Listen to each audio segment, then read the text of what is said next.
ফুসফুসে পানি আসছে, এর চিকিৎসা পদ্ধতি কি কি রয়েছে আমাদের দেশে? এইটা খুবই ইম্পর্টেন্ট যে আপনি আসলে কোন পরীক্ষাটা করে মানে 100% কনফার্ম করবেন যে না আপনার এটা টিবি, আপনার এটা ক্যান্সার, চিকিৎসাটা আপনার ওইভাবে হইতে হবে। আচ্ছা। নাহলে কিন্তু আপনার ভুল হওয়ার সম্ভাবনা অনেক বেশি হবে। এই যে পানি আসছে আবার চিকিৎসা পদ্ধতির পরে সেই পানিটি চলে যাচ্ছে, সেটির মধ্যে আসলে কতদিন সময় লাগে এই চিকিৎসা পদ্ধতিতে?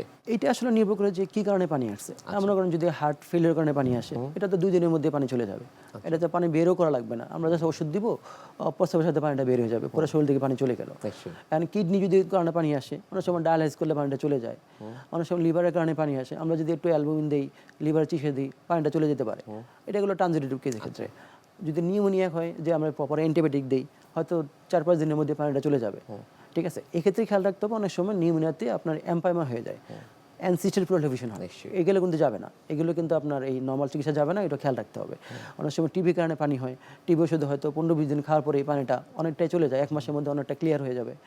ক্যান্সারের কারণে তো পানিটা যাবে না, এক্ষেত্রে আমাদের আরও অ্যাডভান্স চিকিৎসা করতে হবে। আমরা অনেককে দেখি যে অনেকে আসলে সেই চিকিৎসা পদ্ধতি নিতে চান না, অর্থাৎ বিভিন্ন ধরনের ইন্টারভেনশনাল যে জিনিসগুলো রয়েছে চিকিৎসা পদ্ধতির ক্ষেত্রে সেটি নিতে চান না, তাদের ক্ষেত্রে কি করণীয়? আপনি যদি টাকা খরচ একবারে করতে চান, এখন মনে করেন যে এরকম রোগী আমি পাইছি যে আমার কাছে আসছে যে এই নিয়ে 4 বার পানি বের করছে, তো চিন্তা করেন যে প্রতিবার পানি বের করলে ক্ষেত্র বিশেষে 7 থেকে 10 হাজার টাকা খরচ হয়।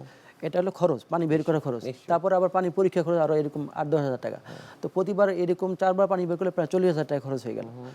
তো আপনি যদি আমরা যদি সাসপেক্ট করি যে এটা টিবি না ক্যান্সার, তাহলে আমি তো সরাসরি মেডিকেল থোরাকোস্কোপি বা ফ্লুরোস্কোপি করব। এটা কয়েকটা সুবিধা আছে, আপনি একদম দেখে 100% কনফার্ম যে না এটা টিবি, এটা ক্যান্সার, আপনার কোনো পরীক্ষা করা লাগবে না। আপনি তো মানে পানিটা বের করে যে চোখে দেখা, আর আপনি ভিতরে গিয়ে দেখে আসলেন হ্যাঁ এই জায়গায় ক্যান্সার আছে, এটা 100% ক্যান্সার। যদি রিপোর্ট ভুলও হয় আপনি এটা বলবেন না এটা ক্যান্সারই। আর একটা বড় সুবিধা হচ্ছে আমি তো আপনাকে ওখান থেকে যখন বায়োপসি নিব, এটা আপনি 2-3টা সেন্টারে আপনি রিপিট করতে পারেন, আপনার কোনো সন্দেহ হবে না যে এই 3টা সেন্টার রিপোর্ট যদি এক হয় তাহলে আপনি 100% কনফার্ম, তাহলে আপনি কেন ভুল চিকিৎসা যাবেন। আর সবচেয়ে যেটা বড় সুবিধা, আপনার যদি ক্যান্সার হয় আলটিমেটলি কিন্তু আপনি ওই ক্যান্সারের চিকিৎসা করতে গেলেও ভিতরে টিউব দিয়ে আসতে হবে, দিয়ে এসে যখন পানিটা 24 ঘন্টায় 150 ml নিচে আসবে তখন একটা ওষুধ দিয়ে আসতে যাতে পানিটা না আসে। ক্যান্সার ডায়াগনোস হওয়ার পরে কিন্তু আবার আলটিমেটলি টিউব দিতে হবে, ওই একটা টিউব দিতে আবার 20-25 হাজার টাকা খরচ। তো আলটিমেটলি ওই রোগ ধরতে ধরতে চিকিৎসা করতে 1 লাখ টাকা খরচ হয়ে গেল। অথচ একটা ফ্লুরোস্কোপির ক্ষেত্রে খরচ লাগে 20 থেকে 25 হাজার টাকা, এবং একবারেই আপনার রোগও কনফার্ম, আপনার আত্মীয় স্বজন কারোর মধ্যে কোনো সন্দেহ নাই।